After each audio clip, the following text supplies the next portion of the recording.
لیکن اگر اس نے خود سے قے کرنے کی کوشش کی لیکن منہ بھر کر قے نہیں آئی تو اس سے روزہ نہیں ٹوٹے گا. ہاں اگر خود سے اس کو قے آ گئی, بعض اوقات کچھ زیادہ کھا لیا تو دل متلا ہوا اور اس کو قے آ گئی, تو یہ جتنی مرضی قے آئے اس سے روزہ نہیں ٹوٹے گا. اسی قے سے روزہ ٹوٹے گا کہ جس میں اس نے خود سے یہ عمل کیا اور قے بھی اس کو منہ بھر کر آئی, تب اس کا روزہ ٹوٹے گا. خود سے اگر قے آ جائے تو اس سے روزہ نہیں ٹوٹے گا. اسی طرح اگر کوئی شخص روزے کے دوران سو رہا ہے اور اس پر غسل واجب ہو گیا, اس پر غسل واجب ہو گیا, تو اس سے روزہ نہیں ٹوٹے گا. ہاں اس پر غسل واجب ہوا ہے, وہ غسل کر لے گا. دیکھیں, ایک ہے غسل واجب ہو گیا اور ایک ہے اس نے خود غسل واجب کیا. اگر خود غسل واجب کیا تو اس پر قضا بھی ہے اور کفارہ بھی ہے. لیکن اگر خود سے غسل واجب ہو گیا تو اس پر اس کا روزہ نہیں ٹوٹے گا, البتہ اس کو غسل کرنا پڑے گا. معزز اور محترم سامعین کرام, یہ کچھ ایسے مسائل تھے جو میں نے عرض کر دیے. اب ہم واپس آتے ہیں رمضان المقدس کے فضائل کی طرف. نبی کریم صلی اللہ تعالی علیہ وسلم نے ایک خواب سنا, اور خواب جنہوں نے بیان کیا ان کا نام تھا حضرت سلمان فارسی رضی اللہ تعالیٰ عنہ, اور یہ حدیث مبارکہ نسائی شریف میں اور ابن ماجہ میں آئی ہے. اللہ اکبر. خواب انہوں نے کیا دیکھا کہ دو ایسے صحابہ تھے, یہ ابھی خواب نہیں, یہ میں ویسے بتا رہا ہوں. دو صحابہ تھے جنہوں نے اکٹھے اسلام قبول کیا, اور ان میں سے ایک جو تھے وہ نیکیوں میں بہت آگے آگے رہتے, ہر معاملے میں سبقت لے جاتے, یعنی روزے بھی رکھتے, نفلی روزے بھی رکھتے, راتوں کو قیام بھی کرتے, قرآن کی تلاوت بھی کرتے, صدقہ و خیرات بھی کرتے, ہر نیکی کے کام میں آگے آگے رہتے. اور جو ان کے ساتھی تھے دوسرے جو تھے وہ اپنے فرائض کو ادا کرتے, یعنی ان کی نیکیاں ایسی نہیں تھیں کہ جو ان کے برابر ہوں. اب ہوتا یہ ہے کہ وہ جو نیکیوں میں ہر وقت سبقت لے جانے والے ہیں ان کا وصال ہو گیا, اور قریباً 1 سال کے بعد وہ جو دوسرے تھے ان کا بھی وصال ہو گیا. اب یہ آپ نے ان کے احوال سن لیے, اب خواب سنیے. وہ فرماتے ہیں کہ میں نے خواب میں دیکھا کہ حشر بپا ہے, میں بھی اس کے اندر ہوں. چلتے چلتے میں جنت کے دروازے کے قریب پہنچ گیا, اور میں نے کیا دیکھا کہ وہ دونوں وہاں پر کھڑے ہیں. اب وہ جو دوسرے تھے جو 1 سال بعد میں جن کا انتقال ہوا, ان کو رضوان جنت کہہ رہا ہے کہ تم پہلے جنت میں داخل ہو, یہ ابھی جنت میں داخل نہیں ہوں گے, اور وہ پہلے جنت میں داخل ہو گئے. اور وہ جو ہمیشہ نیکیوں میں سبقت لے جاتے تھے, اچھا ان کا جو خاتمہ ہوا ہے وہ بھی شہادت پر ہوا ہے. ایک غزوے میں وہ شہید بھی ہوئے, یعنی شہادت کی موت بھی ملی ان کو روک دیا گیا اور کہا کہ ابھی تمہارا وقت نہیں آیا. تو آپ فرماتے ہیں مجھے بڑا عجیب لگا, پھر کچھ وقت گزرا تو پھر ان کو بھی جنت میں داخل کر دیا. کہا مجھے بڑا عجیب لگا, ہم تو یہ سوچ رہے تھے کہ وہ جو پہلے اس دنیا سے گئے ہیں ان کو جنت میں داخلہ پہلے ملے گا, اس لیے کہ وہ تو ہر نیکی کے معاملے میں آگے آگے رہتے تھے اور شہادت کی موت بھی ان کو ملی. لیکن یہاں عجیب معاملہ ہو گیا, یہ انہوں نے خواب دیکھا اور صبح اٹھ کے انہوں نے اس خواب کو صحابہ کے درمیان بیان کیا. اب جب صحابہ نے سنا تو انہوں نے بھی یہی بات کہی, یہ بڑی عجیب بات ہے, جانا تو اس کو پہلے چاہیے تھا لیکن وہ دوسرے پہلے چلے گئے. اب اس خواب کا اتنا چرچا ہوا کہ رسول پاک تک یہ خواب پہنچ گیا. نبی کریم صلی اللہ علیہ وسلم نے جب اس خواب کو سنا تو فرمایا آؤ میرے پاس بیٹھو, میں تمہیں بتاتا ہوں کہ یہ خواب کیا ہے. اللہ اکبر. اب جب تک یہ خواب تھا نا اس وقت تک تو یہ خواب ہی تھا, لیکن جب رسول پاک صلی اللہ تعالی وسلم کی زبان سے بیان ہوا تو اب یہ صرف خواب نہ رہا بلکہ حدیث رسول بن گیا صلی اللہ علیہ وسلم۔ حضور نے فرمایا سب ادھر آ جاؤ، تم جس تذبذب میں ہو میں تمہیں نکالتا ہوں۔ تو آپ نے فرمایا کہ ذرا بیان کرو تم وہی خواب۔ اب انہوں نے اسی طرح خواب بیان کیا۔ حضور ایسے میں نے دیکھا، فرمایا کہ تم نے سچ خواب دیکھا۔ ایک تو آپ نے تصدیق فرمائی، تم نے جو خواب دیکھا ہے وہ سچا خواب ہے۔ فرمایا آؤ میں تمہیں تعبیر اس کی بتاتا ہوں۔ فرمایا وہ جو تمہارا بھائی جو ہمیشہ نیکیوں میں سبقت لے جاتا تھا اور جس کا خاتمہ بھی شہادت پر ہوا ہے، یعنی شہادت کی موت اس کو ملی ہے، تمہیں تعجب یہ ہے نا کہ اس کو روک کیوں دیا، اس کو پہلے جنت میں داخل کیوں نہ کیا؟ تو سنو، وہ جو تمہارا بھائی بعد میں فوت ہوا تھا، 1 سال بعد میں فوت ہوا تھا، کیا اس نے 1 سال بعد میں رمضان کو اپنی زندگی میں نہیں پایا؟ اللہ اکبر، اس کو 1 رمضان اور مل گیا اپنی زندگی میں۔ اس رمضان کے سبب وہ اس کی نیکیوں سے آگے نکل گیا، رمضان کے سبب اس کی نیکیوں سے آگے نکل گیا، اس لیے فرمایا کہ اب اس کی نیکیاں بڑھ گئی ہیں، اس کو جنت میں پہلے داخلہ ملے گا۔ اس حدیث مبارکہ سے یہ پتہ چلتا ہے کہ رمضان کتنا اہم ہے، کہ بعض اوقات انسان سارا سال اتنی زیادہ نیکیاں نہیں کر پاتا، غافل بھی رہتا ہے، لیکن خوش قسمتی سے اگر وہ رمضان المقدس کے دنوں میں اور راتوں میں اللہ کی بارگاہ میں حاضر ہو جائے، اور جس طرح اللہ کے نبی نے فرمایا رمضان گزارو، اس طرح اگر اس نے رمضان گزارا تو الحمدللہ اس کے کھاتے میں اتنی نیکیاں ہو جائیں گی، اتنی نیکیاں ہو جائیں گی، اور وہ نیکیاں ہی اس کو جنت میں لے جانے کا سبب بن جائیں گی۔ اللہ اکبر کبیرہ۔ معزز اور محترم سامعین کرام، نبی رحمت صلی اللہ تعالی علیہ وسلم کا پھر یہ فرمان، آپ نے فرمایا کہ رمضان کے مہینے میں اللہ سبحانہ و تعالی جیسے ہی پہلی رات آتی ہے، جیسے ہی پہلی رات آتی ہے تو تمثیل دی 10 لاکھ ایسے افراد جن پر ان کی بدعمالیوں کی وجہ سے جہنم واجب ہو چکے لوگوں کو اللہ سبحانہ و تعالی معاف فرما دیتا ہے۔ 10 لاکھ وہ لوگ کہ جو گنہگار، سیاکار، بدکار، صرف انہوں نے سچے دل سے توبہ کی، اللہ سبحانہ و تعالیٰ ان کو معاف فرما دیتا ہے۔ میرے بھائیوں، اللہ کی رحمت بڑی وسیع ہے، توبہ کا دروازہ بھی کھلا ہوا ہے۔ جان کائنات صلی اللہ تعالی وسلم نے فرمایا کہ اگر تم آخری عمر میں بھی پہنچ گئے ہو نا، یعنی بڑھاپے میں بھی پہنچ گئے ہو، تو یاد رکھو اللہ سبحانہ و تعالیٰ نے ابھی رحمت کا دروازہ بند نہیں کیا ہوا۔ جب روح نکلتی ہے اور روح یہاں غرغرے میں پہنچتی ہے، ہاں اس وقت اب دروازہ بند ہو جاتا ہے۔ اس سے پہلے انسان اگر چاہے سچے دل سے توبہ کرے تو اللہ سبحانہ و تعالیٰ یہ فرماتا ہے ان اللہ یحب التوابین ویحب المتطہرین۔ بعض اوقات یہ بھی ہوتا ہے نا کہ کوئی ایسا ہمارا بھائی جس نے غفلت میں زندگی گزاری ہو، اب اچانک وہ مسجد کا رخ کر لے، نمازیں پڑھنا شروع کر دے، تو اس کے اپنے ہی ساتھی اس کو تانا دینے شروع کر دیتے، وہ کیا کہتے ہیں اتنے چوہے کھا کے بلی حج پہ گئی۔ تو ایسے تانا نہیں دینا چاہیے۔ بھی دیکھو اگر اللہ تعالیٰ نے اس کو یہ موقع عطا کیا ہے، اس کو غفلت سے نکالا ہے، تو ایسے لوگوں کو اپریشیٹ کرنا چاہیے، حوصلہ بلند کرنا چاہیے۔ الحمدللہ کتنا اچھا یار تم یہ کام کر رہے ہو، اللہ تمہیں اس کی جزا دے، اس کا حوصلہ بلند ہو، نہ کہ حوصلہ شکنی کی جائے۔ دیکھو اللہ سبحانہ و تعالیٰ یہ فرما رہا ہے کہ ایسا بندہ جب میرے بارگاہ میں آتا ہے تو ان اللہ یحب التوابین، فرمایا میں اس کو اپنا محبوب بنا لیتا ہوں۔ کتنا بڑا اعزاز اللہ عطا فرما رہا ہے، میں اس کو اپنا محبوب بنا لیتا ہوں۔ کل تک جو سیاکار تھا، بدکار تھا، جس کا نام فرعون اور فرعون کی ذریت میں لکھا ہوا تھا، لیکن جیسے ہی اس نے توبہ کی، اللہ فرماتا ہے اب وہ اس لسٹ سے نکل گیا ہے، اس صف سے نکل گیا ہے، اب وہ اس صف میں آ گیا ہے جو میرے فرما بردار بندوں کی صف ہے، یہ تو میرا محبوب بن گیا ہے۔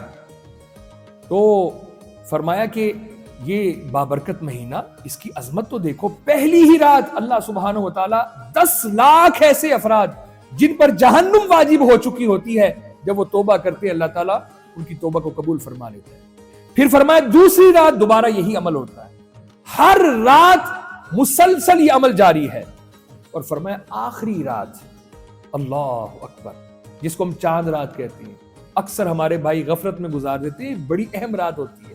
یعنی جب صبح عید ہو، وہ چاند رات، فرمایا وہ ایسی رات ہے، اس رات پورے مہینے میں اللہ تعالیٰ نے جتنے لوگوں کی مغفرت فرمائی ہوتی ہے، اس مجموعے سے بھی زیادہ اس ایک رات میں اللہ تعالیٰ بخشش و مغفرت فرماتا ہے. کتنی اہم رات ہے. میں یہ اس لیے عرض کر رہا ہوں تاکہ ہمیں یہ معلوم ہو کہ رمضان کی راتیں کتنی پیاری ہیں، اور خاص طور پر آخری رات کتنی حسین. تو ان راتوں میں کیا کرنا ہے، کم از کم اتنا تو ہم کر سکتے ہیں. الحمدللہ اب تو راتیں بھی بڑی لمبی ہیں، تراویح پڑھ لیں. اگر کسی کو بہت ہی مجبوری ہے تو کم از کم عشاء کے بعد وہ اپنے گھر میں پڑھ لے. یہ بھی نہیں کر سکتا تو کم از کم 2 نفل ہی پڑھ لے. اور جب سحری کے وقت اٹھے تو تہجد کے 2 نفل ضرور پڑھ لے. قرآن پاک کا کم از کم 1 رکوع ہی تلاوت کر لے. نبی کریم صلی اللہ تعالی علیہ وسلم نے ارشاد فرمایا کہ جیسے لوہے کو زنگ لگ جاتا ہے، تمہارے دلوں کو بھی زنگ لگ جاتا ہے گناہ کرنے کی وجہ سے. یا رسول اللہ وہ زنگ کیسے اترے گا؟ فرمایا کثرت سے قرآن کی تلاوت کیا کرو اور کثرت سے موت کو یاد کیا کرو، اللہ تعالیٰ تمہارے اس زنگ کو اتار دے. تو یہ عادت بنا لی جائے کہ ہر رات کم از کم ایک رکوع ہم تلاوت کریں گے، وگرنہ ایک پارے کی تلاوت تو ہو ہی جائے. اور رمضان شریف میں ایک قرآن پاک مکمل تلاوت کر ہی لیا جائے، کتنا اللہ تعالیٰ اجر و ثواب عطا فرمائے گا. اور پھر خاص طور پر جو آخری رات ہے، نماز عشاء کے فوراً بعد، دیکھیں اس رات تراویح تو نہیں پڑھنی، لیکن 2 نفل اس نیت سے پڑھیے گا، اے پاک پروردگار عالم، سارا مہینہ ہم نے روزے رکھے ہیں، پتہ نہیں کون کون سی ہم سے خطائیں وارد ہوئی ہیں، ہم نہیں جانتے، لیکن اے اللہ تعالیٰ یہ 2 نفل پڑھ رہے ہیں، ہماری ان خطاؤں کو معاف فرما دے.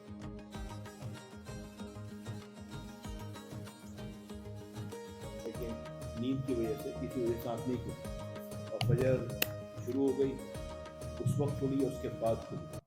تو نیت کرنے کا ٹائم ایک تو دل کا ارادہ ہے، لیکن کس وقت تک ہوتا ہے؟ سنا ہے کہ ظہر کبریٰ تک آپ نیت کر سکتے ہیں. جی، جیسا کہ علی بھائی نے پوچھا ہے کہ اگر ایک شخص رات کو وہ سویا لیکن سحری کے وقت اٹھ نہ سکا. اب اس میں 2 باتیں ہیں. رات کو جب وہ سو رہا تھا تو وہ نیت کر کے سویا تھا کہ میں کل کا روزہ میرا ہے، اس طرح کی نیت بنا لے. تو اگر وہ سحری کے بعد بھی اٹھا ہے تو الحمدللہ اس کی نیت ہے، اس کا وہ روزہ جاری ہے. سحری کھانا جو ہے یہ سنت ہے اور ضرور کھانی چاہیے، بڑی برکات ہے. آقا کریم علیہ السلام نے فرمایا کہ یہ بھی اللہ تعالیٰ کا ایک تحفہ ہے میری امت کے لیے. پہلی امتوں کے لیے سحری نہیں تھی، بس افطاری ہی تھی، افطاری میں ہی کھانا ہے. لیکن اس امت کے لیے سحری کی نعمت بھی اللہ نے عطا کی. لیکن یہ سحری جو ہے یہ فرض یا واجب نہیں کہ اگر کسی نے رات کو روزے کی نیت کر لی اور سحری نہ کھائی تو اس کا روزہ ہے. دوسرا یہ ہے کہ اس نے نیت نہیں کی، سو گیا، لیکن سحری کا وقت اب نکل گیا، فجر کا وقت آ گیا، تو اب اگر وہ چاہے تو نیت کر لے، نیت کرے، کیونکہ اس نے رات کو سوتے ہوئے نیت نہیں کی تھی. لیکن اب جب وہ اٹھا، آپ یوں کہہ لیجئے کہ فجر بھی گزر گئی، دن چڑھ گیا، تو اس وقت بھی وہ نیت کر لے گا تو اس کا وہ روزہ برقرار رہے گا. جی کوئی اور کویسچن ہو؟ جی بڑا اچھا سوال بھائی نے کیا ہے. اگر جس جگہ پر آپ رہ رہے ہیں وہاں پر آپ کو سحری مل گئی، تو اس دن کا روزہ آپ نے رکھنا ہے. ہاں حالت سفر میں اگر سحری آ گئی تو پھر وہ روزہ آپ چھوڑ سکتے ہیں. اسی وجہ سے ایک مرتبہ میں مڈل ایسٹ سے جوڑا تھا، تو سحری تو مل گئی، لیکن جیسے جیسے ویسٹرن ہیمسفیئر میں داخل ہوا اور ٹائم آگے بڑھتا ہے، بہت ہی لمبا روزہ ہوگا. آپ اس کو اس طرح کر لیجئے نا کہ اگر آپ دوسری طرف جائیں تو جہاں پر دن کم ہوتا ہے تو وہ بیلنس بھی تو ہو سکتا ہے. لیکن یہ آزمائش ہے، باہر کیا یعنی کہ مجھے روزہ نہیں چاہیے، رکھنا چاہیے، یہ رکھنا چاہیے. لیکن اگر وہ شخص وہ کمزور ہے، نحیف ہے، اور وہ سمجھتا ہے کہ یہ دن اتنا لمبا ہو جائے گا کہ میں روزہ رکھنے پر قادر نہیں، تو وہ چھوڑ سکتا ہے. کمزوری آ جائے گی، اس کو عذر آ گیا. اگر میں نے سحری مل گئی، روزہ رکھ لیا، اب 10 بجے میری فلائٹ ہے، تو کیا روزہ میں توڑوں گا یا روزہ نہیں، آپ روزہ برقرار رکھیں گے، روزہ رکھیں گے. جہاں پر بھی غروب آفتاب ہو جائے گا. اچھا یہ بات بھی ذرا آپ سن لیجئے. سحری آپ نے رکھی, اب آپ سفر کر رہے ہیں تو ظاہر ہے کہ آپ اپنے اس ملک سے نکل گئے ہیں, تو جہاں پر بھی آپ جا رہے ہیں تو وہ ٹائمنگ تو بدلتی رہتی ہے نا. تو جہاں پر بھی آپ کو غروب آفتاب مل گیا وہیں پر آپ نے افطاری کر لی. آپ نے اس جگہ کا پھر خیال نہیں رکھنا کہ میں نے چونکہ لگزمبرگ میں سحری کی تھی اور وہاں پر افطاری کا یہ وقت ہے تو میں نے اس وقت میں افطاری کرنی ہے. آپ جہاز میں جہاں پر بھی غروب آفتاب ہوا اب افطاری کر سکتے جی. ہاں اگر آپ چاہیں تو چھوڑ سکتے ہیں. دیکھیں منع نہیں کیا گیا, رخصت دی گئی ہے. ہاں رخصت دی گئی ہے, اگر آپ چاہیں تو چھوڑ سکتے. ہاں اس لیے رخصت دی ہے, حکم نہیں دیا کہ تم چھوڑو. رخصت دی ہے, اگر آپ چھوڑنا چاہیں تو چھوڑ دیں, بعد میں قضا کر دیں.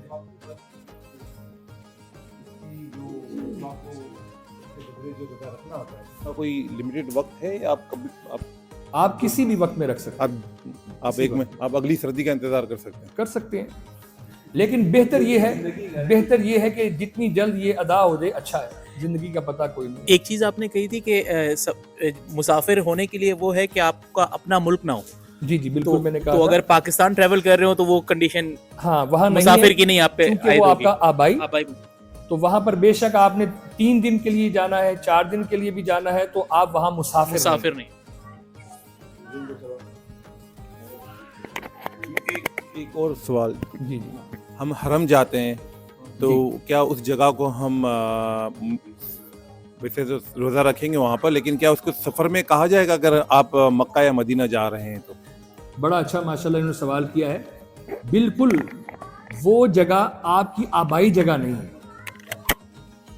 لیکن آپ جب وہاں پر پہنچ گئے ہیں, اب دیکھیں کہ وہاں پر وہ والی اب معاملات نہیں ہیں. 5 سٹار ہوٹل ہیں, بہترین رہائش بھی آپ کو میسر ہے, تو لہٰذا میرا مشورہ یہ ہوگا کہ وہاں روزہ رکھا ہی جائے, اس لیے کہ وہاں تو ایک نیکی کا اجر و ثواب لاکھ کے برابر ہے, تو کم کیوں ہم اپنے اس ثواب کو ضائع کریں. ہاں سفر کی نماز کا بھی بالکل وہی حکم ہے کہ آدھی نماز پڑھیں گے اگر آپ نے 15 دن سے کم کا ارادہ رکھا ہوا ہے. 15 دن میں مکہ اور مدینہ الگ الگ, 15 دن اگر ہے تو پھر آپ مدینہ الگ الگ مقیم ہو گئے, پھر پوری ہی نماز پڑھنی. ہاں دوسری بات یہ ہے, بے شک آپ نے 2 دن کے لیے وہاں جانا ہے, 3 دن کے لیے جانا ہے, لیکن جب آپ وہاں کے مقیم امام کے پیچھے پڑھیں گے تو پوری پڑھیں گے. اکیلے پڑھیں گے تو پھر قصر ہوگی. امام کے پیچھے تو کہیں بھی پڑھیں گے پوری ہوگی. جی یہاں نماز کے حوالے سے یہ رخصت نہیں, اگر آپ سفر میں تو قصر ہی پڑھیں. بالکل. ہاں اگر اکیلے پڑھیں گے تو قصر ہی پڑھنی, کیونکہ یہاں پر حکم ہے, یہاں رخصت نہیں ہے, حکم ہے. اور امام کے پیچھے اگر آپ کو 2 رکعت بھی ملے تو آپ کی پوری ہوگی, آپ کو پوری 4 پوری کرنی ہے. جی بالکل پوری کرنی. جی بسم اللہ. جی جناب. دیکھیں زکوٰۃ کے 8 مصارف ہیں. لگزمبرگ میں زکوٰۃ کے لیے کسی کو ڈھونڈنا کافی مسئلہ ہوتا ہے. جی میں عرض کرتا ہوں, زکوٰۃ کے اللہ سبحانہ و تعالیٰ نے 8 مصارف بیان کیے.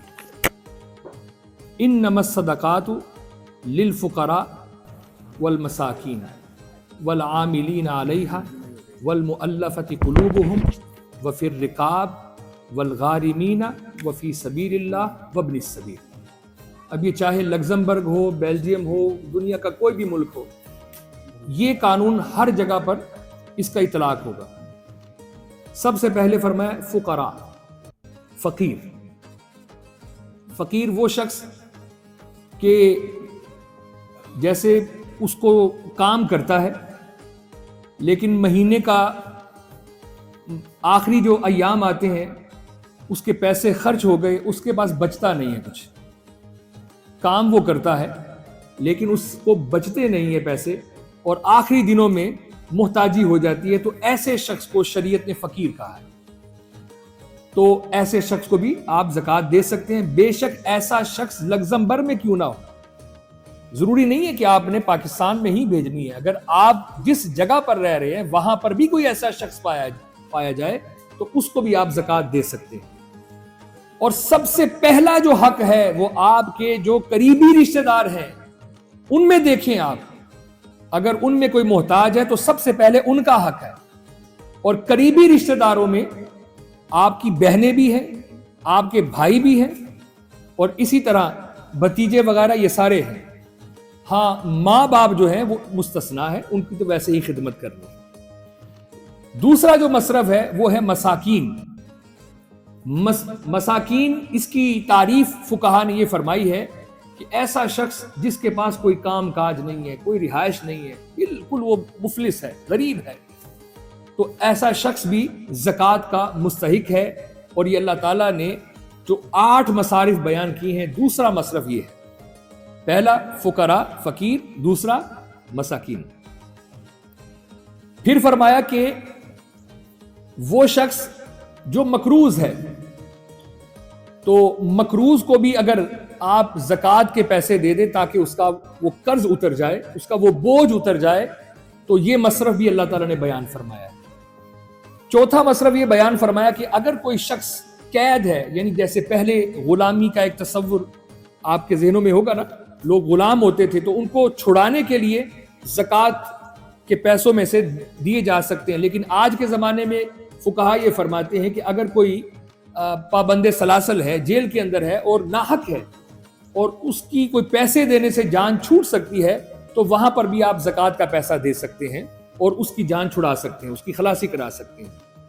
اسی طرح فرمایا کہ 5واں مصرف جو نئے نئے ایمان لائے ہیں, نو مسلم جن کو کہتے ہیں, تو ان کی تالیف قلب کے لیے آپ زکوٰۃ کے پیسوں میں سے بھی ان کی ہیلپ کریں, ان کو تحفہ دیں, ان کو بتائیں نا کہ یہ زکوٰۃ میں تمہیں دے رہا ہوں, تو ان کو کوئی تحفہ دیں, پیسے دے دیں, تاکہ ان کو یہ اچھا لگے کہ میں اسلام میں داخل ہوا ہوں اور یہ میرے بھائی مجھے تحفے دے رہے ہیں. تو یہ مصرف بھی اللہ سبحانہ و تعالیٰ نے قرآن پاک میں بیان فرمایا ہے. اسی طرح فرمایا کہ وہ لوگ جو زکوٰۃ کو جمع کرتے ہیں, اب میرا خیال ہے کہ اس طرح کی کوئی ڈیوٹی تو شاید نہیں ہوتی, لیکن اس دور میں ایسا تھا کہ کچھ صحابہ کرام کی یہ ڈیوٹی ہوتی تھی کہ بھی آپ فلاں علاقوں میں جائیں, جگہوں میں جائیں, اس سے زکوٰۃ وصول کریں, اس سے زکوٰۃ وصول کریں. اب چونکہ وہ اپنا ٹائم لگا رہے ہیں, وقت نکال کے جا رہے ہیں, سفر کر رہے ہیں, تو ان کو پھر مہینے کا وظیفہ بھی زکوٰۃ کے پیسوں میں سے دے سکتے ہیں. ذرا اس پر بھی غور فرمائیے گا. وفی سبیل اللہ وابن السبیل, یہ دو ہیں. وفی سبیل اللہ, اب یہ فی سبیل اللہ کا دائرہ بڑا وسیع ہے. اس کے اندر ہر وہ کام جس میں دین کا حیا ہو رہا ہے, دین کی ترویج ہو رہی ہے, دین کو پھیلانے کے لیے معاملات ہو رہے ہیں, وہاں پر آپ زکوٰۃ دے سکتے ہیں. وہ مدارس بھی ہیں, وہ ایسے انسٹیٹیوٹ بھی ہیں جہاں پر فلاح کا کام ہو رہا ہے, تو وہاں پر آپ زکوٰۃ کا پیسہ دے سکتے ہیں. یہ سب فی سبیل اللہ کے اندر ہی آتا ہے. کیونکہ ہم سے یہ سوال کیا جاتا ہے, جی مدرسے میں کیسے پیسے دے سکتے ہیں, وہ تو کسی شخص کو دینے ہیں. فلاں انسٹیٹیوٹ کو کیسے دے سکتے ہیں؟ بھئی یہ اس کا تعین میں نے نہیں کیا, نہ کوئی کر سکتا ہے, یہ تو اللہ تعالیٰ نے تعین فرمایا, وہ فی سبیل اللہ. اور 8واں جو مصرف ہے وہ ہے وابن السبیل, کہ کوئی ایسا شخص ہے جو مسافر ہے. اب وہ اپنے علاقے میں تو بڑا امیر تھا, لیکن کسی دوسرے ملک میں گیا, وہاں پر اس کے ساتھ کوئی حادثہ ہو گیا, اس کی کوئی جیب کٹ گئی, وہاں پر وہ مفلس ہو گیا, تو آپ کو پتا چلا بھی اس کے ساتھ یہ حالات ہوئے ہیں, تو آپ زکوٰۃ کے پیسے سے اس کی ہیلپ کر سکتے ہیں. یہاں پر بھی آپ زکوٰۃ دے سکتے ہیں. یہ اصلیہ ہے نا, ہم اس کو نہیں دیکھیں گے. رہائش جو ہے نا, یہ ایک بندے کی بنیادی ضرورت ہے. ایک ایسا شخص ہے جس کا اپنا گھر ہے, مالک مکان ہے, لیکن سورس آف انکم اس کی بہت کم ہے. وہ چند دن گزرتے ہیں تو اس کے پاس پیسے نہیں رہتے, محتاج ہو جاتا ہے. تو ایسے شخص کو زکوٰۃ دے سکتے ہیں. بعض یہی افراد کہتے ہیں جی وہ تو مالک مکان ہے. بھئی وہ مکان تو اس کی حاجت اصلیہ میں شامل ہے, اس نے رہنا نہیں ہے. لہٰذا ایسے شخص کو بھی اگر وہ ضرورت مند ہے تو آپ اس کو زکوٰۃ دے سکتے ہیں. یہ سوال کیا ہے کہ ایک شخص ہے, گھر اس کا اپنا ہے, لیکن سورس آف انکم کم ہے, لیکن خواتین کے پاس سونا بہت زیادہ ہے, گولڈ زیادہ ہے. تو بھائی اگر گولڈ یعنی نصاب سے اوپر ہے نا, نصاب سے اوپر ہے, میں یہ نہیں کہہ رہا 100 تولے 200 تولے, نصاب سے اوپر ہے. تو اگر نصاب سے اوپر ہے تو وہ تو خود زکوٰۃ دیں گے. ایسی جگہ پر زکات نہیں دے سکتے. لیکن مرد لے سکتا ہے, عورت نہیں لے سکتی نا. جی جی جی جی جی جی اگر کوئی شخص اس کو دینا چاہے تو دے سکتا ہے. ہاں جیسے نماز جو ہے نا ہر بندے پر اپنی فرض ہے, اسی طرح زکات بھی ہر بندے پر اپنی اپنی فرض ہے. دیکھیں پہلی بات تو یہ ہے کہ حج کے لیے یا عمرے کے لیے قرضہ نہیں لینا, جائز ہی نہیں ہے. سبحان اللہ.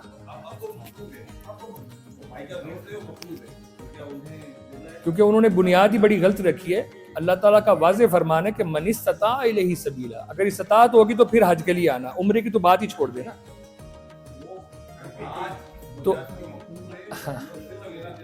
تو باہر کے وہ جس وجہ سے بھی مقروض ہو گیا, اگر وہ مقروض ہے تو محتاج ہو گیا تو اس کو دے سکتے.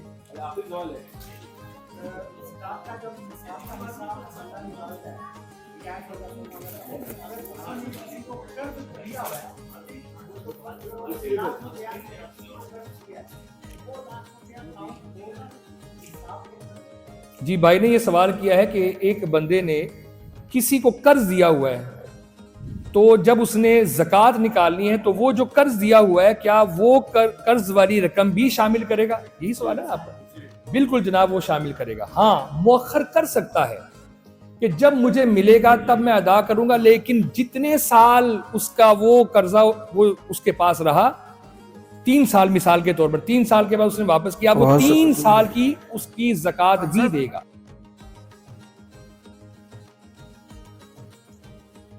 رسول سلام علیکہ یا حبیب سلام علیکہ صلوات اللہ علیکہ ایھا المبعوث فینا جئت بالامر المطاع جئت شرفت المدینہ مرحبا یا خیر داعی یا نبی سلام علیکہ یا رسول سلام علیکہ یا حبیب سلام علیکہ صلوات اللہ علیکہ.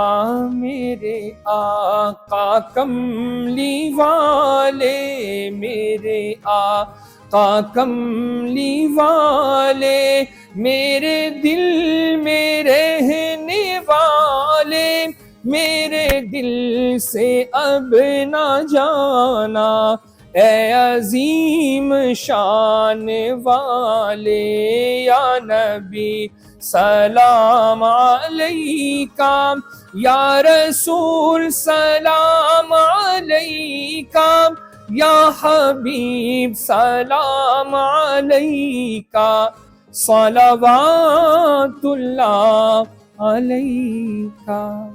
لا الہ الا اللہ لا الہ الا اللہ, پڑھیے لا الہ الا اللہ لا الہ الا اللہ لا الہ الا اللہ لا الہ الا اللہ لا الہ الا اللہ لا الہ الا اللہ محمد رسول اللہ صلی اللہ علیہ وسلم.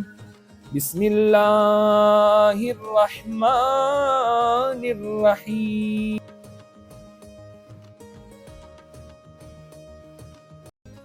جو تنگ دست ہیں اللہ انہیں خوشحالی عطا فرما, جو پریشان ہیں اللہ ان کی پریشانیوں کو دور فرما. اے اللہ جو مصائب میں گرے ہوئے ہیں ان کی مصیبتوں کو دور فرما, جو مشکلات کا شکار ہیں اللہ ان کی مشکلات کو حل فرما. اے رب رحیم, اے رب کریم, چند دن باقی ہیں تیرا مہمان مہینہ ہم پر سایہ فگن ہونے والا ہے. اے اللہ ہمیں